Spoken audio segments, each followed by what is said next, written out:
Hey guys, Ian here. Today I'm bringing you something, well, I don't do that often, which is a Cinema 4D intro template, or kind of just a kind of animation template which you can play around with, so you can kind of see a new effect and kind of what you can do with Cinema 4D. So I haven't really seen this kind of thing too often, and it was a bit tricky to get it to run correctly, but in the end it looks pretty cool. I'll show you the Cinema 4D file here, and we'll go to the top, well, the camera view, and this is the kind of animation you get.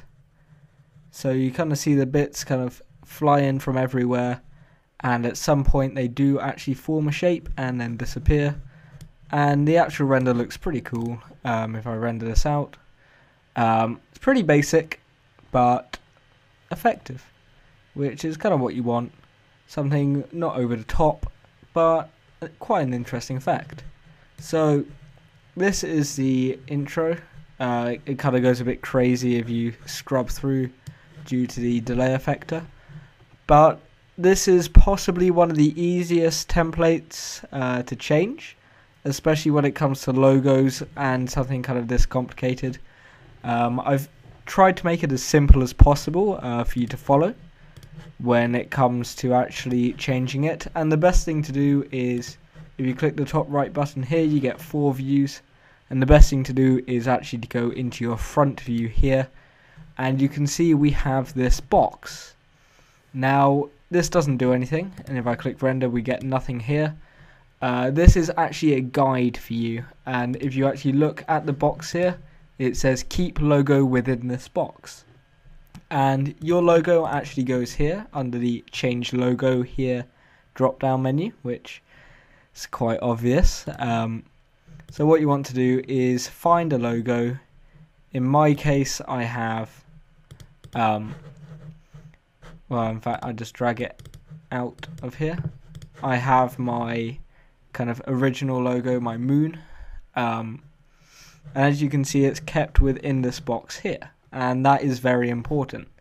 So to change it, I'm just going to add in a different logo. So I'll just try and find anything like the phase logo. If I drag that in, the first thing you want to do is, with it selected, just zero out the position down here so it's in the center, and then you can scale it up, making sure that every part of the logo is within that box. And then when that's done, just drag it in. And if we go back to our front view, we can turn off our logo here and play through, and we get the phase logo kind of coming in, forming and disappearing again. Now it might seem quite weird, the fact that you're just changing a extrude NURBS and it's changing all this. So I'll kind of show you a little bit of how it works, and in fact if I go out of the camera, which is down here, you can kind of see what actually happens. There's nothing really that special, but it looks pretty cool, and it all works because the camera is set to parallel as well rather than having any sort of perspective, and that's why it can actually line up like this and then disappear. So the actual animation doesn't do much, it's just a camera revolving around, which gives it this kind of fake perspective almost.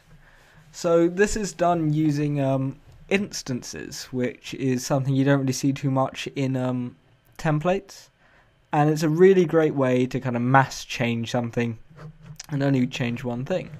So you can see here we have in our cloner a load of ball objects, and if we go in here we have the extrude NURBS instance, which is an instance of this extrude NURBS up here, and it was really easy to set up. Didn't think it would be, but it was. If I shut all of these off, you can kind of get an idea of what this scene actually is. So if I go out of my camera again, we have all of these, and it looks like a bit of a mess, but in in my opinion, this is possibly one of the easiest ways I had to set it up. So if I switch off all of these as well, all we have is a load of cubes in a grid formation, and these actually cut your logo into 16 sections. And with that, you throw it into a cloner, add all your effectors so it kind of bounces around, and using the ball option, we actually hide all the bits using intersections on the balls, and so each cube cuts out a little part of the logo. And that's why it's vital to have your logo inside this rectangle, because that's how big the box is. So with that done, all you'd have to do is make sure you're in your camera down here, which you shouldn't have to go out of your camera. All you should have to do is put your logo in, render it out, and you'll come up with a render. So it's as simple as doing that, and you have your logo in here. So for render settings, if I drag this over, it's a really simple setup. You got 1280 by 600, so it's already kind of letterboxed, so you're not doing unnecessary render time. You shouldn't have to do anything with compositing or multi-passes for this anyway. I had to do the After Effects file, but that's all pre-rendered for you. So just make sure you save it as a QuickTime file or a TIFF image sequence, whatever you want. And then anti-aliasing is on best 1x1 to 2x2. The options here, the ray depth is set a bit lower, while all the depths are set a bit lower to increase decrease render time. We've got low ambient global illumination and a bit of ambient inclusion as well. And when that's all rendered out, you get something like this. And then we go into After Effects, where you again have to do very minimal changes to get this to look how you want. Simply replace the render here with the render you have, and it'll turn out looking pretty cool. In my opinion, you can change around whatever. The elements are pre-rendered. I did have kind of 3D tracked optical flares, but not everyone has that plugin, so I wanted to stick with everything which comes as default in the program. So rather than using real smart motion blur, I've used time warp, which is a great way to kind of fake motion blur. You can see at the start here we have motion blur using a built-in plugin, some basic color correction using a photo filter and exposure. So again, they both come within the program, so anyone can do this.